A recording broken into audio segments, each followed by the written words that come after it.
Good afternoon. Hello, how are you? This is Craig back from Stop Drinking Experts, the website that helps people out of the loop of problem drinking. We're not live today. Truth be known, I'm not feeling very well today, so pre-recording this just to make sure that we get something out there. Actually, we have some quite an interesting email to deal with today from Austin in the members area, so we'll take a look at that. If you have stumbled across this channel because you're worried about your drinking, then now is the time to take action. Go to stopdrinkingexpert.com and sign up for today's free quit drinking webinar. I will even give you a copy of my best-selling book, Alcohol Lied to Me, as a gift just for turning up. Right, let's take a look at this email from Austin. Austin, on day 5 of the course, says he's found an unusual trigger in a social situation. So, has Austin genuinely found a good reason to drink? Let's find out. Hey, Craig, I'm on day 5 of your program. Excellent. However, I had a social situation that unfortunately made me succumb to drinking. My wife and I have a very good friend who has recently become involved with a mate that we both don't care for much. They were our house guests for 2 nights, both of whom are non-drinkers. Perfect, right? The problem is our friend's new mate is virtually intolerable and has rubbed off quite a bit on our dear friend, making the visit very sour. So, like the movie Click, I wanted to fast forward, and I did. Now I'm back at square one. Of course, I intend on moving forward with the program as it is beyond exceptional. Thank you, Austin. However, when encountering an unexpected situation like this, besides removing myself from the situation, which would be considered rude, how do you suggest coping with this? Thanks so much for all your help, Austin. Okay. I mean, what you've described there, Austin, is kind of how the clown would describe the situation. Because you've made it sound very logical and very understandable. It's almost like, hey, hell yeah, of course you have to drink in that situation, because what else are you going to do? There is no choice, right? Drink or not drink. There's only 2 choices. And in that situation, well, you've got no choice. That's kind of how the clown puts it in your ear. That's how it sounds to you, because this is what he does. He comes up with perfectly logical reasons why now it's okay to drink because of this. I mean, you could have reworded that and changed the situation completely. You know, you could have emailed me and said, hey, Craig, I was going great on the course.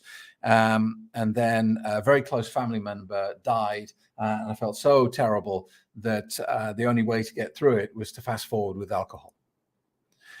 It's not really about the situation here. It's not really about your friend being a bit of a dick. It's about how you're listening to the clown create what I would describe as a fake binary situation, as in the clown appears to be giving you a choice. He seems to be being very nice to you, and he's giving you a presupposition. He's saying to you, well, what do you want to do, Austin? Do you want the time with this annoying friend to go really quickly and fast forward all the horribleness and drink? Or do you want to stay sober and just put up with it? So he appears to be giving you a choice, doesn't he? But of course, the die is loaded. It's not a real choice, because one of them appears to offer you an escape from pain, and the other one puts you right in the heart of it. You know, this is a sort of thing that parents might do with their kids, when they're very young. You might say to your children, now, do you want to go to bed now or in 10 minutes time? It appears that we're giving the children a choice. Well, we're not really, because both of the outcomes give us what we want. And so the clown is playing a trick on you here, and it's making it look like that you're at a Y junction in the road. You can either go left or you can go right and nothing else. Whereas in actual fact, what the clown is doing here is he's using sleight of hand to hide from you that you're not at a Y junction, you're at a crossroads. You can go forward, you can go left, you can go right, you can go back. There are more options than what you are painting on this canvas, right? So it's not just a case of stay sober and be miserable or drink and fast forward. That's not the only option. Because also you're assuming that drinking alcohol improves the situation.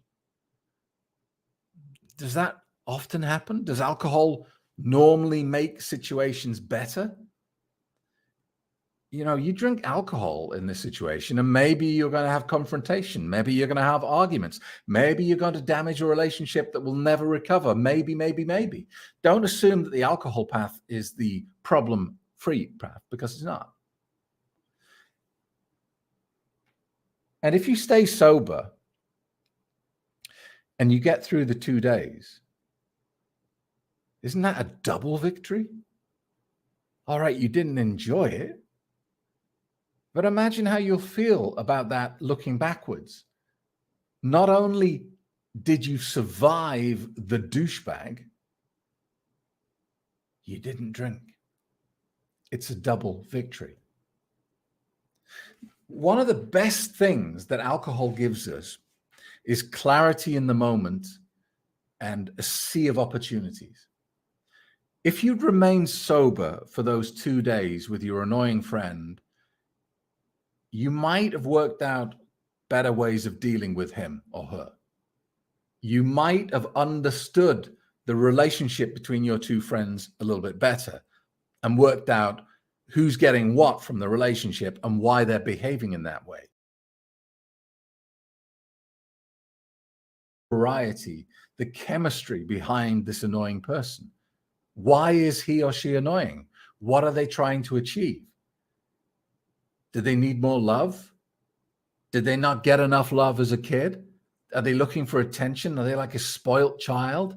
So how do you deal with a spoilt child looking for attention? What are they looking to get?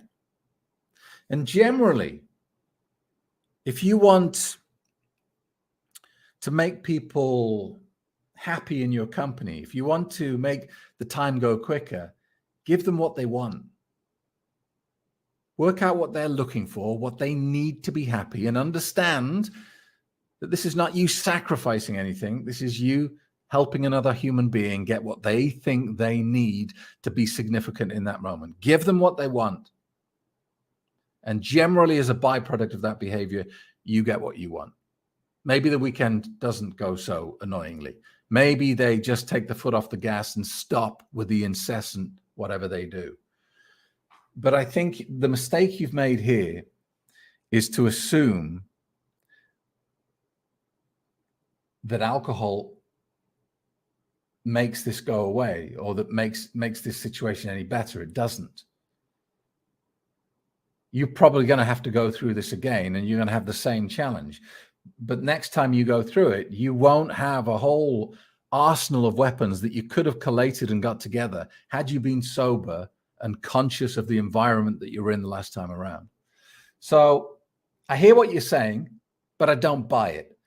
It's just a big fat excuse. And it's no different. I know you think it's unique, but it's no different to any other excuse. You could have written, "Hey, Craig, I drank today because somebody ran into the back of my car. They've done thousands of dollars worth of damage. I was so upset, I had to have a drink." It's just an excuse created by the clown, designed to sound very laudable, very plausible, very believable. So just recognize where it's coming from, Austin, okay? You've not uncovered some exceptional situation here. You've just listened to the clown and he got you.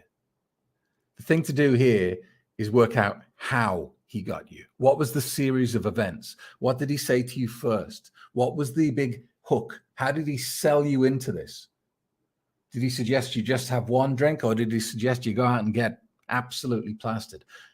Work it out in detail, because knowledge is power. And if you understand how he's tripping you up like this, then you're forewarned and forearmed in the future. Okay? Thank you so much for watching. Hopefully I'll be back live next week if I feel a bit better, because this is ridiculous. Anyway, we won't go into that. I won't bore you with it. Thanks for watching. See you in the next video. Discover the world's most successful and respected online quit drinking program today. It gives you real mental freedom from the clutches of alcohol. Craig Beck helps you understand what alcohol does to you, how it works. Are you finally ready to take action? Your sober journey begins 11 a.m. Sunday. Reserve your space at my next free quit drinking webinar.